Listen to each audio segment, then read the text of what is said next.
Hi friends, எல்லாருக்கும் வணக்கம். நாங்கள் தான் உங்கள் துர்கா, காந்தி, சோபிகா, ரித்திகா. இந்த பார்சல்லாம் என்னைக்கு பிரிக்கிறது தெரியல. ட்ரிப்புக்காகன்னு சொல்லி இந்த ட்ரெஸ் எல்லாம் வாங்கினோம். சீக்கிரமாக உங்களுக்கு ஒரு விலாக் நாங்கள் போடுறோம், அன்பாக்சிங் விலாக், மீஷோ அன்பாக்சிங். ட்ரெஸ்ஸை போட்டு காமிப்பீங்களாம். ஆமாம், சரி வாங்க.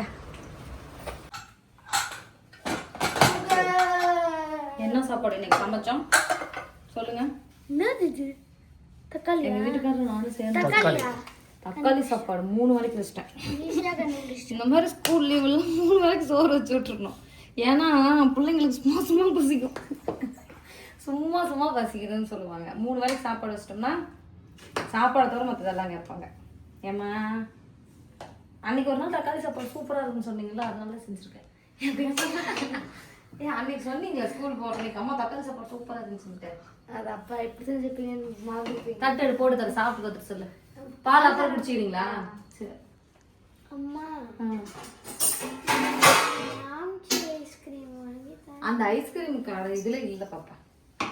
அப்பா உங்க அப்பாவுக்கு மட்டும் ஐஸ்கிரீம் வாங்கிக்கலாம். எங்க அந்த மாங்காய் மாதிரி ஷேப்ல ஒரு ஐஸ்கிரீம் ட்ரெண்ட் ஆயிட்டு இருக்குதுங்க. அப்படியா? அது அப்பா அப்படியே கேக்குறாங்க. அப்பாவுக்கு தெரியாது, அப்பாவுக்கு ட்ரெண்டிங்லாம் தெரியாது, அம்மா சொன்னாதான் தெரியும். இந்த ரித்திகா சாப்பிட்டு எப்படி இருக்குன்னு சொல்லி பார்க்கலாம். அப்பா தான் சமைச்சாரு, அப்பா தான் சமைச்சாரு. சும்மா நிஜம்தான். அப்பா கேளு, சும்மா நான் கிண்டுன கொஞ்ச நேரம் சாப்பிட்டு சொல்லு. நிஜமாலுமே நல்லா இருக்குமா? ஏன் நல்லா இல்ல? உங்க அப்பா தான் கிண்டுனாரு. எதுக்குங்க கிண்டுன? இப்ப நல்லா இருந்துச்சுன்னா நான் கிண்டுனான்னு சொல்லுவார்ல. என்னங்க ஏன் இப்ப ஏன் நல்லா இல்ல?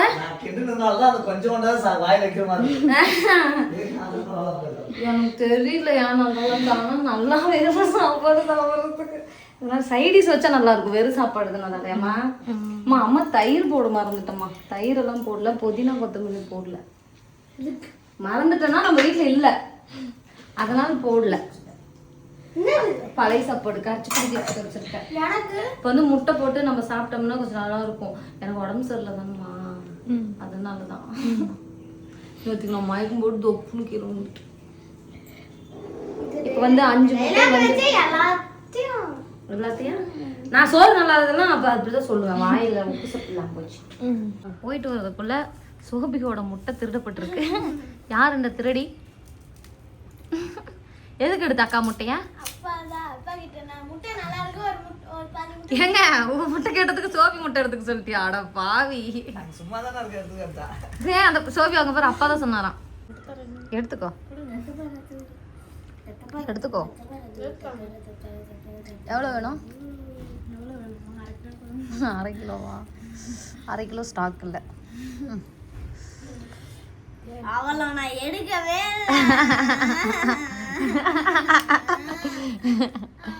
கம்முன்னு இருந்திருந்தா நானே கொண்டு வந்து கொடுத்துருப்பேனா? உங்க அப்பா பேச்சு கேட்பேனுமே. உங்க அப்பா முட்டை தராம சோபிகா முட்டையில எடுத்து சொல்றாரு.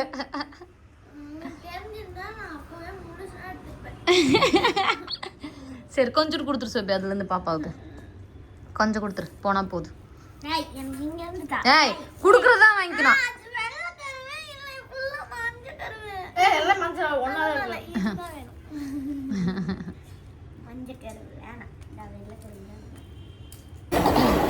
எனக்கு உடம்பு சரியில்லைன்னு சொல்லி ஹாஸ்பிட்டல் வந்தா எங்கள் வீட்டுக்கார் கவலையில் சில்லி சிக்கனு, பருப்பு வடை அதெல்லாம் வாங்கி சாப்பிட்றாரு. கவலை தானேங்க? எவ்வளோ கவலை? அதோட கொடுமை சில்லி சிக்கனு போண்டாவான்னு கேட்டு வாங்கிட்டோம். அந்த போண்டா ஒரு பிளேட்டு கொடுங்கன்னு கேட்குறாரு. அவங்க அது சில்லி சிக்கன் தாங்க, அதையும் வாங்கிக்கிட்டாரு. சாப்பிட்டு பாரு எப்படி இருக்கு. சோபியோ ரித்திகாவோ பார்த்துட்டு சொல்லுவாங்க, நீங்கள் ஆஸ்பத்திரி போனீங்களா சாப்பிட்றதுக்கு போனீங்களான்ட்டு. நல்லா இருக்கா? ரிவ்யூ சொல்ல மாட்டார், ஏன்னா ஆஸ்பத்திரியில் இருக்கிறதுனால. எப்படி இருக்கு? டயர்டாக இருக்கா? நல்லா இருக்கா? என்ன தெரியுங்களா ஆச்சு, எனக்கு உடம்பு சரியில்லை, அதனால தான் நான் ஒரு வீடியோ போடல. எனக்கு தெரிஞ்சு இந்த வீடியோ வந்து நீங்கள் சண்டே விலாக் அடுத்த நாள் தான் பார்ப்பீங்க. சண்டே விலாக் போட்டு தான் அடுத்து இந்த விலாக் போடுவேன்னு நினைக்கிறேன். கரெக்டாக சாயங்காலம் ஒரு 6 மணி இருக்குமாம்மா? நைட் ஆகிருக்குமா? நைட்டு ஒரு 2 நாளாக ஊர்லேருந்து வந்ததுக்கப்புறம் வந்து பார்த்தீங்கன்னா எனக்கு கொஞ்சம் உடம்பு முடியல, ஒரு மாதிரி ஃபீவராக இருக்கிற மாதிரியே ஃபீலிங்காக இருந்துச்சு. திடீர்னு ஆயிடுச்சா மயக்கம் வந்துருச்சு. மயக்கம் வந்தது இல்லாமல் கீழே விழுந்துட்டேன் வீட்டில். மயக்கம் போட்டு விழுந்து அப்புறம் பாப்பாங்களா போய் பக்கத்து வீட்டில் ஆள் கூட்டிகிட்டு வந்து அவங்க தான் வந்து பார்த்திங்கன்னா தண்ணிலாம் தெளிச்சு விட்டு என்னை வந்து எழுப்பி விட்டாங்க.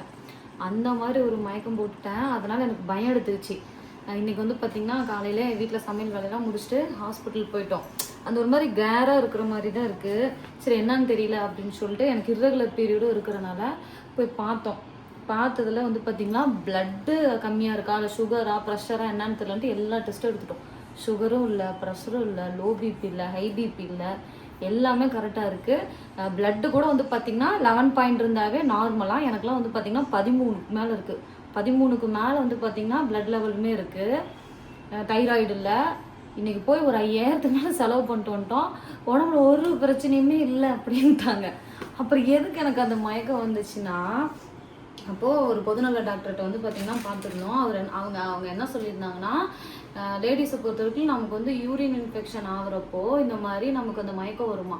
அதாவது நம்ம பாடியில் வந்து வாட்டர் லெவல் கம்மியாகி டீஹைட்ரேட் ஆகுறப்போ இந்த மாதிரி நம்ம மயக்கம் வந்து விழுந்துருவோமா.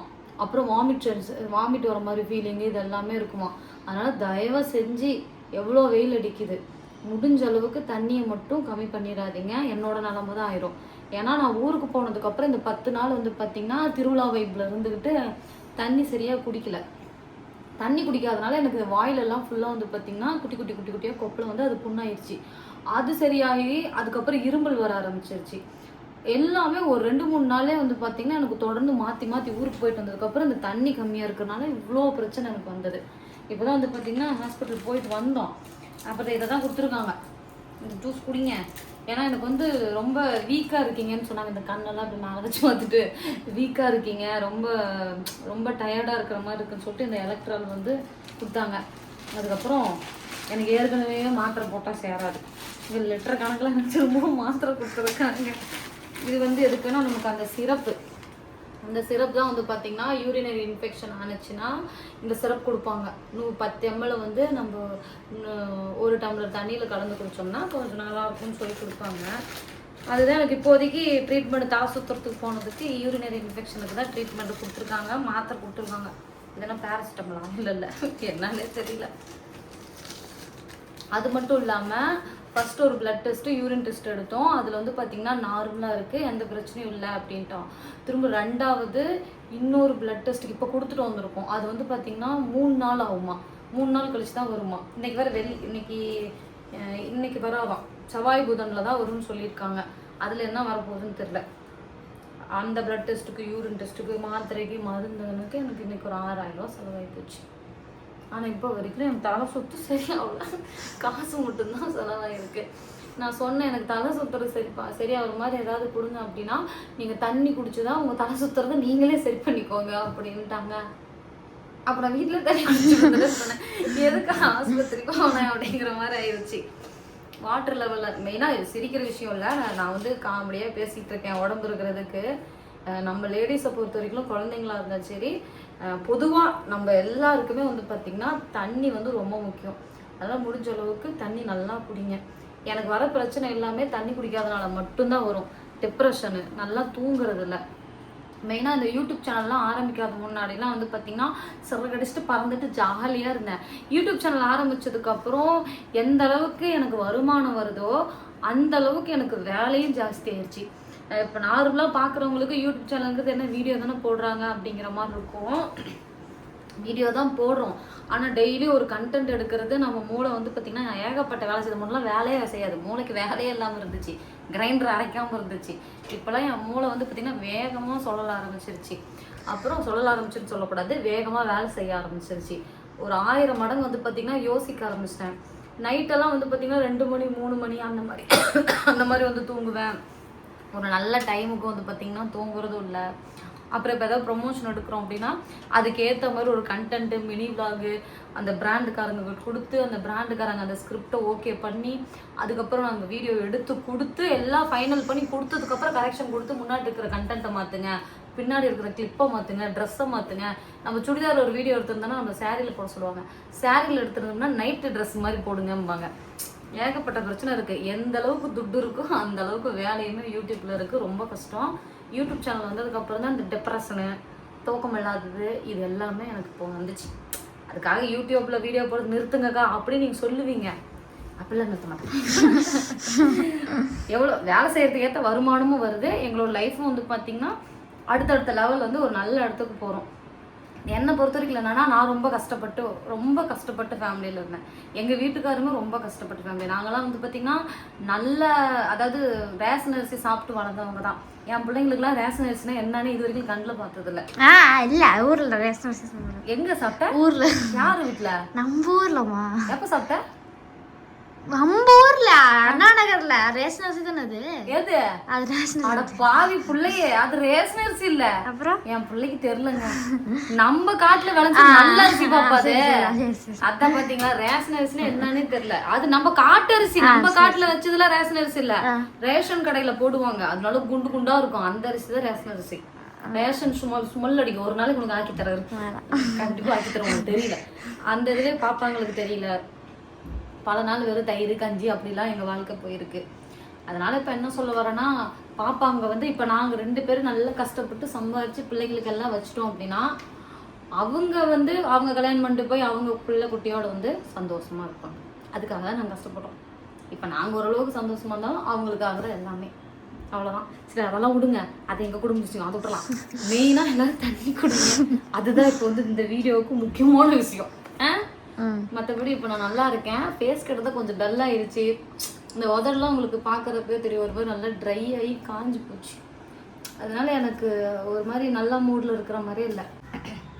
நகை வளர்க்கணும் அப்படின்னா ஸ்கூலுக்கு போகிறப்போ இந்த பூ மரம், இந்த மரம் தான் நிறையா இருக்கும் இல்லைங்க ஸ்கூல் போகிற வழியில்.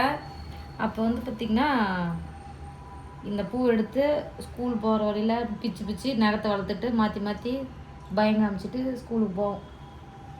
மஞ்சள் பையை தூக்கிட்டு, மஞ்சள் பை, நரம்பு பை, அதுதான் வந்து பார்த்திங்கன்னா எங்களுக்கு வந்து அப்போது ட்ரெண்ட். ஸ்கூல் பேக்கு ஏதாவது புது துணியே எடுத்துட்டோன்னா எப்பயாவது புது துணிலாம் எடுப்போம். புது துணி எடுத்துகிட்டு ஒரு கட்டைப்பை வந்துருச்சுன்னா ஸ்கூல் பேக் எடுத்துனா புது பேக் ரெடி. ஏங்க ஐயோ, ஒரு வாழ்க்கை தான் இல்லை. ஏன் பாப்பா நீங்களும் ஒரு நாளைக்கு அந்த மாதிரி பை எடுத்துகிட்டு போனா என்ன? எங்களுக்குலாம் புக்ஸ் நிறைய இருக்கு. கட்டப்பை எல்லாம் போத்தீஸ் கட்டப்பை இருக்குல்ல, அதில் எத்தனை பை ஸ்கூல் பேக் எடுத்துருப்பாங்க ஒரு நாளைக்கு. ஆட்டை தட்டிக்கா சூப்பராக இருக்கும். இதுதான் எங்க இவங்களுக்கு ஞாபகம் இருக்காங்க உங்களுக்கு? நீங்கள் பண்ணியிருக்கீங்களா? கேர்ள்ஸ் ஸ்கூல் நாங்கள் பண்ணுவோம். நீங்கள்? நாங்கள் தான் நரம்பை 10 ரூபா நரம்பை, ஒரு கட்டப்பை. நகம் எவ்வளே தொடாத, தொட்டையில விழுந்துடும். அந்த கை இல்லை, இதில் 3 பூ தான் இருக்கு.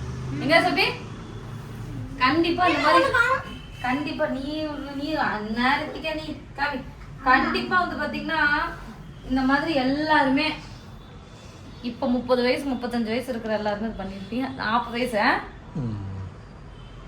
வீட்டுக்கு போயிட்டு காமிச்சிட்டு பயம் காமிச்சிட்டு இருப்போம். அம்மா நான் நகை வளர்த்துட்டோமா அப்படின்ட்டு போய் காமிச்சிட்டு அடி வாங்கிட்டு சும்மா சொன்னம்மா அப்படின்ட்டு எப்படி அதான் சரி அந்த ஞாபகத்தை பாப்பாங்களுக்கு பண்ணலான்ட்டு ரோட்ல பொறுக்கிட்டு வந்தேன். ஹாஸ்பிட்டல் போயிட்டு ரிட்டர்ன் வரப்ப அந்த இளநீ கிடைக்கிட்டேன். இளநீ குடிச்சிட்டு அங்கே வந்து பார்த்தீங்கன்னா இது இருந்துச்சு. நான் பாட்டு ரோட்டில் பொறுக்கிட்டு இருக்கேன், போகிறவங்க என்ன பார்த்துட்டு போகிறாங்க, என்ன இந்த பிள்ளை பொறுக்கிட்டு இருக்கு அப்படின்ட்டு. இந்த பூ தான், இந்த பூவோட வாசம் கூட அதே மாதிரி இருப்பாரு, மூந்து பார்க்கக்கூடாது. அந்த பூ தாங்க இது, அதே தான்.